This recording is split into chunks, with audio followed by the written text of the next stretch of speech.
अथ श्री बृहस्पतिवार व्रत कथा। भारतवर्ष में एक प्रतापी और दानी राजा राज्य करता था। वह नित्य गरीबों और ब्राह्मणों की सहायता करता था। यह बात उसकी रानी को अच्छी नहीं लगती थी। वह न ही गरीब को दान देती, न भगवान का पूजन करती और राजा को दान देने से मना किया करती थी। एक दिन राजा शिकार खेलने वन को गए तो रानी महल में अकेली थी। उस समय बृहस्पति देव साधु वेश में राजा के महल में भिक्षा के लिए गए और भिक्षा मांगी। रानी ने भिक्षा देने से इनकार किया और कहा कि हे साधु महाराज, मैं तो दान पुण्य से तंग आ गई हूँ। मेरा पति सारा दिन लुटाते रहते हैं। मेरी इच्छा है कि हमारा धन नष्ट हो जाए, फिर न रहेगा बांस न बजेगी बांसुरी। उसने कहा, देवी तुम बड़ी विचित्र हो। धन संतान सभी चाहते हैं, पुत्र और लक्ष्मी तो पापी के घर में होनी चाहिए। यदि तुम्हारे पास अधिक धन है तो भूखों को भोजन दो, प्यासों के लिए प्याऊ बनवाओ, मुसाफिरों के लिए धर्मशालाएं खुलवाओ। जो निर्धन अपनी कुंवारी कन्याओं का विवाह नहीं कर सकते उनका विवाह करा दो। ऐसे कई काम हैं जिनके करने से तुम्हारा यश लोक परलोक में फैलेगा। परंतु रानी पर उपदेश का कोई प्रभाव न पड़ा। वह बोली, महाराज आप मुझसे कुछ न बोलिए, मैं ऐसा धन नहीं चाहती जो हर जगह बांटते फिरूं। साधु ने उत्तर दिया, यदि तुम्हारी ऐसी इच्छा है तो तथास्तु। तुम ऐसा करना कि बृहस्पतिवार को घर लेपकर पीली मिट्टी से अपना सिर धोकर स्नान करना, भट्टी चढ़ाकर कपड़े धोना। ऐसे करने से आपका सारा धन नष्ट हो जाएगा। इतना कहकर वह साधु महाराज वहां से आलोप हो गए। साधु के अनुसार कई बातों को पूरा करते ही रानी को केवल 3 बृहस्पतिवार बीते थे कि उनकी धन संपत्ति सारी नष्ट हो गई और राजा का परिवार भोजन को तरसने लगा।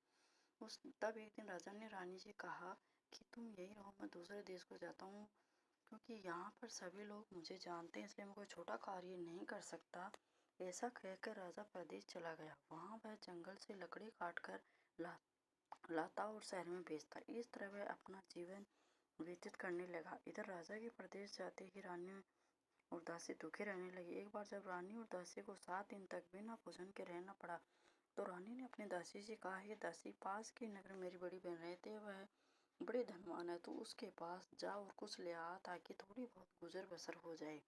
दासी रानी की बहन के पास गई। उस दिन गुरुवार था और रानी की बहन उस समय बृहस्पतिवार व्रत की कथा सुन रही थी। दासी ने रानी की बहन को अपनी रानी का संदेश दिया, लेकिन रानी की बड़ी बहन ने कोई उत्तर नहीं दिया। जब दासी को रानी की बहन से कोई उत्तर नहीं मिला तो वह बहुत दुखी हुई, उसे क्रोध ही आया। दासी ने वापस आकर सारी बात बता दी। सुनकर रानी ने अपने भाग्य को कोसा।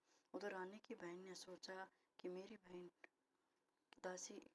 की दासी आई थी, परंतु मुझसे नहीं बोली, इससे वह बहुत दुखी हुई होगी। कथा सुनकर और पूजन समाप्त करके वह बोली कि मैं बृहस्पतिवार का व्रत कर रही थी, तुम्हारी दासी मेरे घर आई थी, परंतु जब तक कथा होती है तब तक न उठते हैं, न बैठते हैं, न बोलते हैं, इसलिए मैं न बोली। कहो दासी क्यों गई थी? रानी बोली, बहन तुमसे क्या छिपाऊं, हमारे घर में खाने तक को अनाज नहीं था। ऐसा कहते कहते उसकी आंखें भर आई। उसने दासी समेत पिछले 7 दिनों से भूखे रहने तक की बात अपनी बहन को बता दी।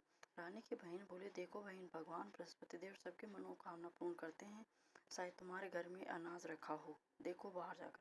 पहले तो रानी को विश्वास नहीं हुआ, पर बहन के आग्रह करने पर उसने दासी को अंदर भेजा तो सचमुच अनाज से एक गड़ा मिला। यह देखकर दासी को बहुत हैरानी हुई। दासी रानी से कहने लगी, है रानी, जब हमको भोजन नहीं मिलता तो हम व्रत ही तो करते थे, इसीलिए क्यों नहीं इस व्रत की कथा और विधि पूछ ली जाए ताकि व्रत कर सकें। ताकि बृहस्पतिवार व्रत के बारे में पूछा अपनी बहन से। उसकी बहन ने बताया, बृहस्पतिवार के मिर्चानी के और मूनका से विष्णु भगवान का केले की जड़ में पूजन करें तथा दीपक जलाएं, व्रत कथा सुने और पीला भोजन करें, इससे बृहस्पति देव प्रसन्न होते हैं। व्रत और पूजन विधि बताकर रानी की बहन अपने घर को लौट आई। 7 दिन के बाद जब गुरुवार आया तो रानी और दासी ने व्रत रखा, घुड़साल में जाकर चना और गुड़ लेकर आई, फिर उसे केले की जड़ और विष्णु भगवान का पूजन किया। अब पीला भोजन कहाँ से लाएं, इसलिए दोनों दुखी थे। क्योंकि उन्होंने व्रत रखा था, इसलिए बृहस्पति देव प्रसन्न हुए और एक साधारण व्यक्ति का रूप धारण कर 2 थालों में सुंदर पीला भोजन दासी को दिए गए। भोजन पाकर दासी प्रसन्न हुई और फिर रानी के साथ मिलकर भोजन किया।